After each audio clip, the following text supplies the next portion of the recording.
I am an American, Chicago born. Chicago, that somber city. Yes, finally, a book that disses Chicago. Get excited for the Adventures of Augie March, our September book club pick. Welcome back to Pens and Poison Literary Lovers. I'm your host, Liza, and we're back this month with another installment of Liza's Book Club. For the month of September, we read The Adventures of Augie March together, and I'm so excited to read and analyze it with you guys today. Here on Pens and Poison, we love all things literature, but we also recognize that we all run busy lives and don't always find the time to read. Myself included. I'm here to remedy that with Liza's Book Club, a brand new series where we'll commit to reading just one book a month and analyzing it together. Each month, I'll read a book with you and we'll analyze it and discuss it at the end of the month through questions that you can leave me here, over email, or over on Instagram. You can also check out the companion reading guide that's up on my blog and should have been emailed out to you guys if you're on my mailing list. If you're not on my mailing list, don't forget to sign up at LizaLibes.com. We'll also link the study guide below. Alright, without further ado, here's Augie March. I may well be a flop at this line of endeavor. Columbus, too, thought he was a flop probably when they sent him back in chains, which didn't prove there was no America. Alright, let's start with the broad strokes. Augie March is a young man who grows up in Depression-era Chicago. He's born into a poor family with a single mother and a brother, George, who is on the spectrum. He also has an older brother, Simon, whom he often looks up to throughout the novel, and the brothers go through many ups and downs together. In the first half of the book, Augie tries to hold on to various jobs, and he meets a series of Dickensian characters as he tries to figure out what his purpose is in life. I don't think he actually ever figures that out, though at the end he's at least married and desires children, which is something. The book is told through somewhat unrelated episodic chapters, and often goes into philosophical digressions on the human condition, which I know bothers a lot of people, but I didn't find this aspect too crazy. The novel supposedly bellows meditation on the nature of identity, and specifically American identity from the time of the Great Depression leading up to the Second World War, roughly the years in which the novel takes place. Augie is a somewhat autobiographical take on Bellow's own life. In fact, Saul Bellow, the Nobel Prize-winning Canadian-American author, was raised in Chicago just like Augie. And me, by the way. Bellow even spent a substantial part of his life on Chicago's South Side, where Augie lives in the first half of the book. Bellow is perhaps one of the greatest American writers of the 20th century and is known for his deeply intellectual and philosophical novels that explore themes of identity, morality, and the complexities of modern life. Bellow's Jewish heritage and experiences growing up in an immigrant family heavily influenced Augie March, his third novel, that marks a departure from the more formal style of his earlier works. The novel's freewheeling, exuberant prose and its portrayal of an ordinary man's struggles for self-definition certainly won him widespread acclaim and solidified his status as one of the 20th century's best authors. So this novel had like 4,000 characters, so it's hard to pick out the super important ones besides Augie himself, of course, but here are the highlights. We have Augie. He's our main character. He's sometimes charming, sometimes a little bit impossible to handle. His central struggle is his inability to find his place in the world and his susceptibility to the people he meets around him. Nevertheless, Augie tries to establish a firm sense of identity throughout the novel and realizes the American dream by the end of it. Then we have Augie's grandma. She's a somewhat strict and manipulative matriarch who oversees the March household after the death of Augie's father. She represents the old world traditional values that Augie seems to sometimes resist. Then we have Simon. Simon is Augie's ambitious older brother who's determined to climb the social ladder through hard work and accumulation of wealth. Simon's diligence and early successes seem to contrast Augie's more carefree approach to life, though we later learned that Simon, of course, has flaws of his own. Finally, there's Thea Fenchel. Thea is a wealthy, adventurous woman who becomes one of Augie's lovers, perhaps the most important one. She takes Augie on a journey to Mexico in pursuit of her passion for training eagles, a move that represents the unpredictability and intensity of Augie's romantic entanglements. Okay, so usually I do a full in-depth summary of the book. I'm not going to attempt to do a full in-depth summary here because there are way too many things that happen in the novel that have nothing to do with its quasi-non-existent plot. But here are the highlights. So the novel opens up with Augie's childhood in a poor immigrant neighborhood in Chicago. Augie and his brother Simon are raised by their grandmother and somewhat capricious mother, and early on, Augie struggles to find his way in a world that seems determined to make him into something that he's not, though he's not sure what he is. The primary conflict in the first third of the novel is Augie's struggle to retain jobs. He cycles through various positions, working for a wealthy tycoon, a dog trainer, a corrupt union boss, amongst many others, but he seems to be unable to stay with a single calling and lacks the sort of commitment and determination that he observes in his brother. As his brother gets married to a wealthy woman named Charlotte Magnus, Augie steps into a relationship with her sister Lucy, but his relationship with his friend Mimi, whom he helps through her abortion, angers the Magnuses, who insist that Lucy break off their engagement. Then Augie cycles through many other tumultuous relationships throughout the novel and is unable to stay with a single woman for too long until he meets Thea Fenchel, a headstrong, wealthy girl who convinces him to move to Mexico, where she hopes to take up eagle training. Augie's at first excited, but ultimately he becomes disillusioned with Thea's passion for the eagle training, which he feels is somewhat of a silly activity. Acting on impulse, he cheats on Thea with an actress named Stella, then spends another quarter of the novel regretting his decision before resolving to marry Stella and settling down with her in Paris. Throughout the novel, Augie struggles to reconcile his desire for freedom with the pressures of society, family, and his own ambitions. He continually rejects the conventional paths laid out for him, yet he's also unable to define a clear direction for his life. By the end of the novel, Augie is left to grapple with the question of whether his wandering, restless nature is a curse or a sort of freedom. I finished this book about a week ago. I'm not quite sure what I think of it yet, which probably means that it's a great book since there's a lot to think about. I have to admit, though, I didn't enjoy the entire first half of the book.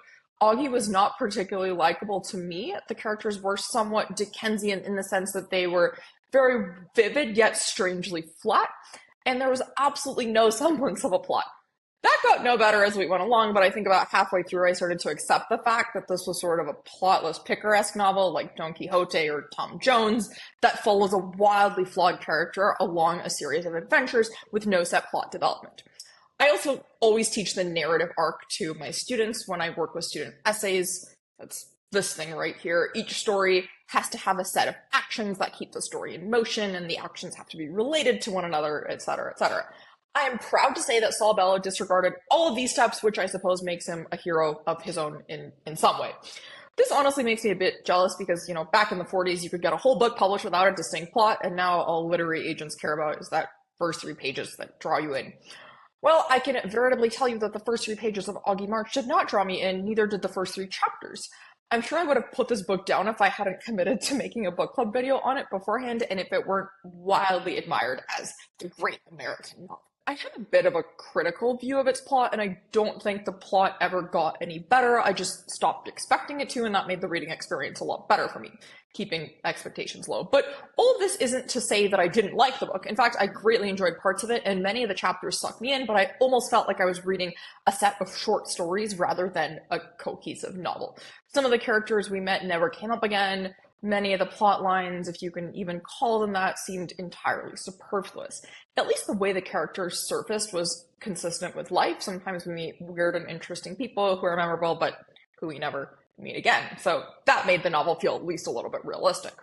Beyond that, and I don't like to gender books because I think there are elements in every book for both men and women to enjoy, and that great literature should appeal to a broad demographic and not just, 50% of the planet. But this is what I might call a book for boys.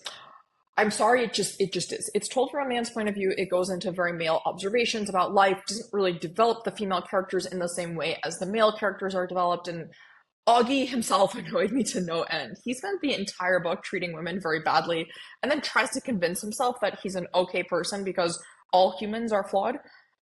I'm sorry, but I didn't see any of the women in the book cheating on their spouses and then convincing themselves that that was okay. The way that Augie treated Thea, the way that Simon treated Charlotte was absolutely appalling, and I really thought that neither character seemed particularly bothered by their own actions. You'd think that with a book with so much reflection and non sequitur philosophical digressions, you'd get at least a bit of how the women felt. But no, the women were all quite paper characters with possibly the exception of Thea, which is why I can say that this is a boys' book. It justifies men acting like a-holes without care for what women think. The way that Charlotte just sort of took Simon sleeping around with Renee, for instance, wow, I don't think it would have played out like that in real life, no matter how high the status of a woman is, and that makes me think that Saul Bellow did not understand women very well.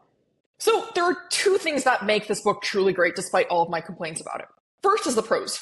Wow, I would say that Bellow is right up there with Nabokov in terms of his command of style. I absolutely adored the descriptions, and maybe that's why Bellow was allowed to publish a fully flawless novel. The sentences redeemed almost all of it, and I think that if I spent more time reading novels like that instead of like Sister Carrie, which we read for last month's book club, in which the writing wasn't very good, my writing would improve astronomically, so I guess it's time to read more Bellow. The second point that I really enjoyed was Bellow's use of allusion, and this might go under the umbrella of style, but I loved his literary and philosophical and biblical allusions throughout. They were almost T.S. Eliot-like and added another layer to the narrative if you caught the references. Bellow is clearly very well read. A lot of people also say that the book is known for its philosophical reflections on life, but once again, that component didn't really stand out to me as special in the way that Bellow's prose is special. I didn't really get any Dostoevskian level observations about human life, and I felt like Augie wasn't reflective enough about his own decisions, especially in how he treated other people. Maybe that's the point, but there's a part in the novel where he steals books for a living, for instance, and he never seems to reflect on the moral questions in much the same way that he doesn't understand the morality of cheating. He also just sort of marries Stella in the end. We don't really get much reflection on human relationships or why he did so. So, I gotta say the philosophical reflections didn't really do it for me. And once again, that's what you get when you have a very boys book written by a man's man. So that brings us to the themes. Once again, not as clear-cut as a novel like Pride and Prejudice with its themes, obviously, but here are the ones that stood out to me the most. So first is the search for identity. Augie's journey is fundamentally about the search for identity. He constantly reinvents himself, yet seems to have no stable identity throughout the book. Each adventure helps him determine what he wants out of life, yet the novel leaves us with a sense of ambiguity. Then we have this idea of freedom versus conformity. Throughout the novel, Augie resists the pressures of conformity, whether from his family, society, or the women in his life. But his quest for freedom comes at a cost as he struggles with loneliness and uncertainty. Finally, the American dream. That's probably our biggest theme. Augie's life embodies the possibility of the American dream, and while he's born into poverty, he enjoys a sumptuous life in France by the end of the novel. Bellow, however, complicates this idea by demonstrating that material success alone does not lead to fulfillment, and leaves us to wonder what the purpose of the American dream really is. So the overall point of the novel, I'm thinking, is that Augie is a sort of free spirit with no set path, and that's perfectly okay. That's part of what Bellow considers makes us American. But I don't know, probably my favorite part of the novel was the part where Augie reflects that maybe he'd want to have children someday. Sorry, I'm a traditionalist, and floating around like Augie does his entire life does not really lead to anywhere good in my eyes, but I do like the ambiguity in the novel. Presumably someone with a different worldview would come away from it with a different conclusion, which is one of the features of a book that I think makes it truly great. Different people will interpret it in different ways based on their own philosophies and personal life experiences. All right, well, let's get to some audience questions now. Let's take a look at some of these. All right, Greg asks, what author has similar prose to Bellow, especially to Augie March? Oh gosh, so from a stylistic perspective, off the top of my head, I'm going to go with Nabokov because he's the only author I can think of who is on par with Bellow when it comes to style. Seriously, wow, Bellow is probably one of the best writers I have ever read from a descriptive prose perspective. Quite a change from the austere prose that we read last month from Dreiser and Sister Carrie.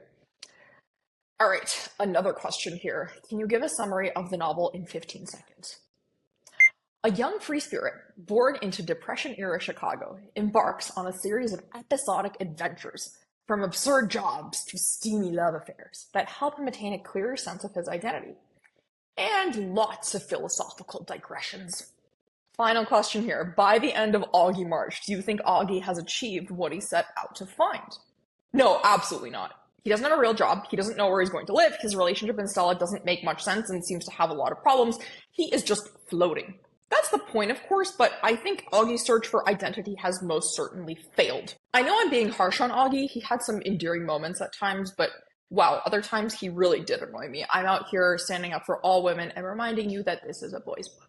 All right, guys, well, I hope you enjoyed our discussion of Augie March and learned something new today. Next month, we'll be diving into The Melancholy of Resistance by a Hungarian author whose name I will learn to pronounce by the end of next month. So make sure to hit that subscribe button, ring the notification bell to get notified of when our next episode goes live. Also, I'd love to hear your thoughts on the Adventures of Augie March in the comments below. What themes stood out to you? What do you think of Augie's journey? And thank you guys so much for joining me today on Pens and Poison. This is Lisa's Book Club. Happy reading, everyone.